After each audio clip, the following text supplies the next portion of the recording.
Every shape, color, and gesture around you probably means something you've never thought about. Mistletoe went from killing a god to sealing a kiss. The peace sign started out as a victory salute, or a rude gesture if you're holding it the wrong way. And a lotus flower? It grows in the mud and somehow became the symbol of enlightenment. I'm Mike with List 25, and here are 25 intriguing symbolism facts to astonish you. But before we begin, as always, don't forget to like, share, comment, subscribe, hit the notification bell so you don't miss out on any new content. It truly helps the channel grow. With that being said, let's go. 25. The mistletoe. We kiss under it now, but in Old Norse myth, that same plant was used for murder. In Norse mythology, the goddess Frigg tried to protect her son Baldur by making every plant and creature promise not to harm him. The only one she missed was mistletoe. Loki, always looking for trouble, carved a dart from it and used it to kill Baldur. When he was brought back, Frigg found that mistletoe would never be used to harm again and would instead stand for love. Over time, the legend grew. Scandinavian warriors once stopped fighting if they met beneath mistletoe, treating it as a sign of peace. The Druids saw it as life itself, green even in the dead of winter, and used it in fertility rituals. Centuries later, England turned it into a holiday tradition where every stolen kiss under the mistletoe meant one less berry on the branch. When the berries ran out, so did your luck. 24. Crossing your fingers. Have you ever done this? The habit goes way back to pre-Christian Europe, when people thought the shape of a cross could trap good spirits and make wishes come true. When Christianity spread, the gesture picked up a new layer. Early believers sometimes crossed their fingers as a tiny secret version of the cross when open worship wasn't safe. Eventually, people started doing it solo, and the one-handed version stuck. Of course, there's the flip side. Crossing your fingers, behind your back to cancel a promise. That started as a cheeky way to ask for divine forgiveness while you're telling a little white lie. Either way, those two little fingers have been carrying hope and mischief for centuries. 23. The Phoenix. Every culture has its own version of the phoenix. The Egyptians told stories of the Bennu, a heron-like bird that rose with the morning sun and symbolized rebirth. The Greeks later turned that idea into a single red and gold bird that lived for centuries, built its own nest from spices, and burned itself up when its time was done. Out of those ashes, a young phoenix would appear, ready to start again. Writers like Herodotus and Ovid loved the image of it, calling it proof that life moves in cycles. Early Christians took that same story and used it as a symbol for resurrection. You can even find phoenix art in ancient catacombs. In China, a different kind of phoenix, the Feng Huang, stood for balance and virtue instead of fire and ash, often paired with the dragon to represent harmony. No matter where you find it, the message is the same. Something good can always rise again. 22. Unlucky and lucky numbers. We all have that one number we avoid. In the US and much of Europe, it's 13. You'll find hotels skipping the 13th floor, airplanes with no row 13, and even people who won't plan big events on Friday the 13th. That fear goes way back. In Norse mythology, Loki was the 13th uninvited guest whose tricks led to a god's death. And in Christianity, Judas was the 13th guest at the Last Supper. But head to Italy, and 13 is the lucky one. Their problem is 17. Written as XVII in Roman numerals, you can rearrange it to VIXI, Latin for I have lived, which is basically ancient shorthand for I'm dead. Meanwhile, in China, Japan, and Korea, the number 4 sounds almost identical to the word for death, so some buildings skip it entirely. So depending on where you live, 13 could ruin your day or win you the lottery. 21. 3 wise monkeys. Those 3 monkeys covering their eyes, ears, and mouth didn't start as a meme. They came from a 17th century carving at Nikko-Toshugo Shrine in Japan. Locals called them Mizaru, Kikazaru, and Iwazaru, not seeing, not hearing, and not speaking. The message was simple. Keep your heart clean by avoiding bad influences. Don't stare at trouble, don't spread rumors, don't listen to poison. That idea probably came from Chinese Buddhist teachings that valued restraint over reaction. Over time, the carving turned into a proverb. The proverb turned into an icon. Then, the West found it. And here we are, sending the same lesson through emojis. 20. Bats. It's crazy how the same animal can mean completely different things depending on where you live. In Europe, bats got stuck with a bad image early on. Since they only come out at night, people started linking them to witches and vampires. That's how they ended up as Halloween regulars and bad omens in old folklore. In China, though, bats are the opposite. The word bat, fu, sounds exactly like the word for blessing, so they've long stood for luck and happiness. You'll see 5 bats together in art, wufu meaning the 5 blessings: long life, wealth, health, virtue, and a peaceful death. Instead of chasing them off, Chinese families once embroidered bat patterns onto robes and screens or carved them into furniture for good fortune. You can even see bright red bats on New Year's decorations today. For them, it's lucky. 19. Justitia.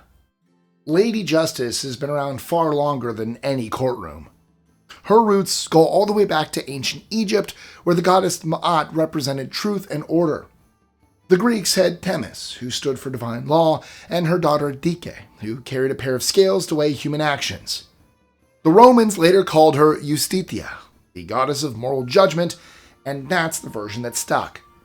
Her scales stand for fairness, her sword for authority, and her blindfold, added much later, for impartiality. Interestingly, the blindfold once symbolized ignorance, but it eventually came to mean justice that sees no wealth, power, or fame. You'll spot her almost anywhere law is practiced. Scales in one hand, sword in the other, keeping her balance. 18. Pineapples. It's hard to picture a more welcoming fruit than a pineapple. When Columbus first reached the Caribbean, he noticed locals hanging pineapples by village entrances to greet guests. They became a literal sign of welcome. When Europeans brought them home, though, they turned into luxury goods. Growing one there was so hard that nobles started renting them for dinner parties just to show off. Sailors gave the fruit its next chapter. In colonial America, sea captains returning from voyages in the tropics would stick a pineapple on their fence post to let neighbors know they were back, and that everyone was invited over for food and stories. The symbol stuck. Before long, pineapples showed up on door knockers, bedposts, and dinnerware. By the 1800s, they had gone from rare delicacy to universal sign for, come on in. 17. The V sign. Hold up 2 fingers, palm out, and you've got a peace sign. Turn it around, and you might have just insulted someone in Britain. Sorry. The same gesture, 2 totally different meanings. The palm out version became famous during World War II when Winston Churchill started flashing it for victory. The V. A Belgian politician actually came up with the idea, but Churchill made it iconic. The funny part is that early on, he sometimes did it backward without realizing it was rude. By the 60s, that same V hand sign found a new life in America as the symbol of peace. But in the UK and parts of Australia, palm in means something closer to up yours. Again, sorry. 16. The heart shape. The heart shape might be the world's most recognized symbol, but nobody can actually agree on where it came from. One theory goes back to an ancient North African plant called silphium. People used it as seasoning, medicine, and even birth control. Its seed pods just happened to look like little hearts, and the city that grew rich from selling it, Cyrene, put that same shape on its coins. Then there's the medical theory. Early artists tried sketching what they thought a human heart looked like based on Greek anatomy notes. And, well, they guessed wrong. The shape stuck anyway. Over time, people started connecting it with love and devotion, especially in religious art during the Renaissance, and today, it's the universal shorthand for love. 15. The red thread of fate. There's a belief in parts of China and Japan that everyone has an invisible red thread tied to them. One end around you, the other around someone you're meant to meet. The idea is that the thread might stretch or get tangled, but it never breaks. So, no matter where life takes you, that connection's still there, quietly pulling you toward the right person. The story comes from a Chinese legend about Yue Lao, an old lunar god who ties the threads of destined lovers together while they sleep. Japan has their own version, saying the thread runs from your thumb to someone else's pinky. It features in Asian dramas, anime, and even jewelry. It's basically the ancient version of meant to be, just with a bit more magic woven in. 14. Gargoyles. What a lot of people don't know is that these well-known stone monsters were actually created for a job. In the Middle Ages, they were carved as waterspouts to funnel rain away from the sides of buildings. When it rained, water poured right through their mouths and out onto the street, saving the stonework from damage. But people in medieval Europe also gave them another role: spiritual security. Many believed that the more hideous the carving, the better it could scare off evil spirits. Churches used them as visual reminders too, since most people couldn't read, so each figure kind of told a moral story in stone. And now, here's the fun part. Did you know that if it doesn't spit water, it's not technically a gargoyle at all? In that case, it's called a grotesque. And also, if you never saw Disney's Gargoyles, it's fantastic. Go watch it now. Brooklyn was my favorite. 13. The Ankh. This looped cross appears repeatedly in Egyptian art, carved into tomb walls, painted on temple doors, clutched in the hands of gods. To them, it wasn't just a symbol.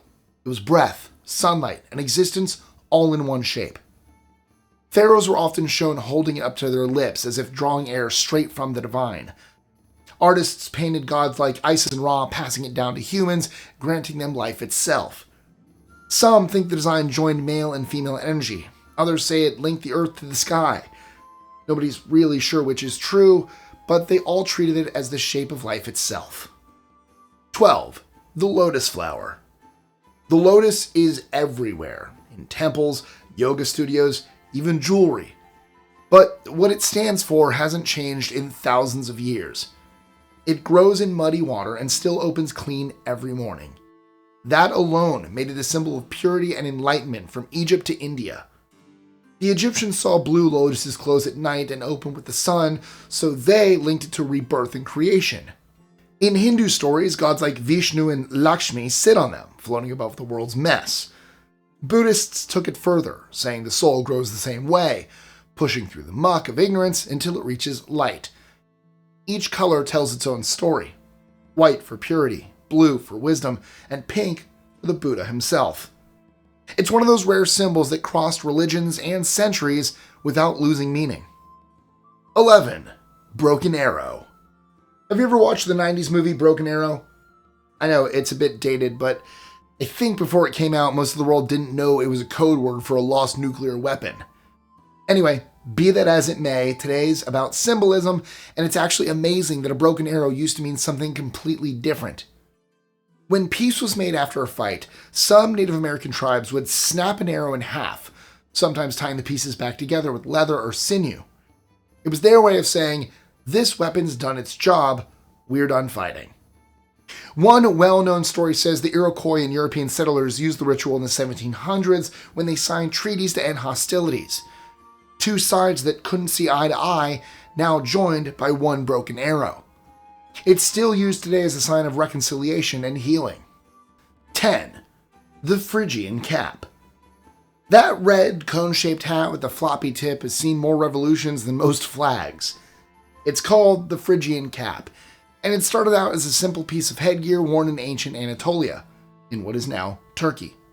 The Romans later gave a similar hat, the pileus, to freed slaves. That's when the shape took on new meaning: liberty. In France and America in the 1700s, it had become a shorthand for breaking away from kings and empires. French revolutionaries wore it proudly, and artists made sure everyone saw it. In fact, Marianne, the woman who personifies France, still wears it today.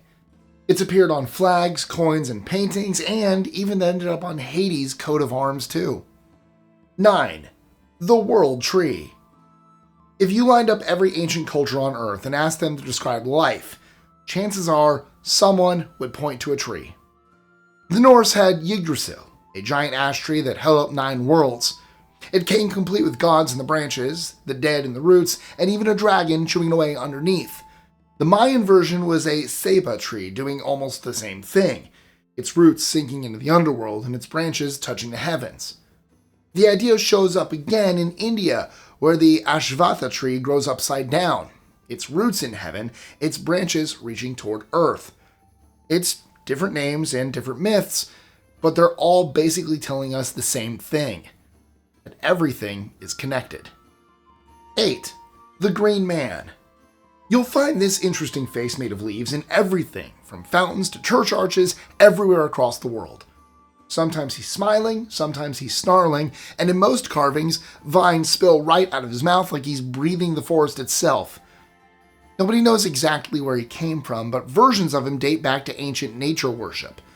His ever-emerging foliage represents birth and the eternal cycle of seasons, particularly spring's triumph over winter. And some legends even tie him to fertility rites. See the abundance of leaves.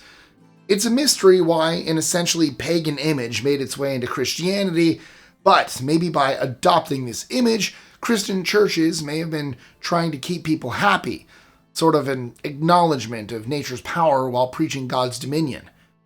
Whatever their reason, in some towns he's practically part of the decor. 7. Ouroboros. The image of a snake eating its own tail has been around for over 3,000 years. The Egyptians used it first, painting it on the tomb of King Tut as a circle surrounding the sun god. To them, it meant time was not a straight line, but a loop. Think the sun dying each night and being born again each morning. Centuries later, Greek philosophers and alchemists adopted the same image. They called it the Ouroboros, from the Greek words for tail and devour. It became a symbol of unity, showing how creation and destruction feed into each other. Alchemists used it to explain transformation and renewal, often drawing it around the words, "one is all." Versions of it appear in Norse, Hindu, and Mayan mythologies, and even in modern science as a metaphor for cycles that repeat endlessly. And if you're a fan of Full Metal Alchemist, you'll recognize this one immediately. All is one, one is all. 6. The Crescent Moon and Star. Today, we see it on flags from Turkey to Pakistan, but the crescent and star made its appearance long before Islam.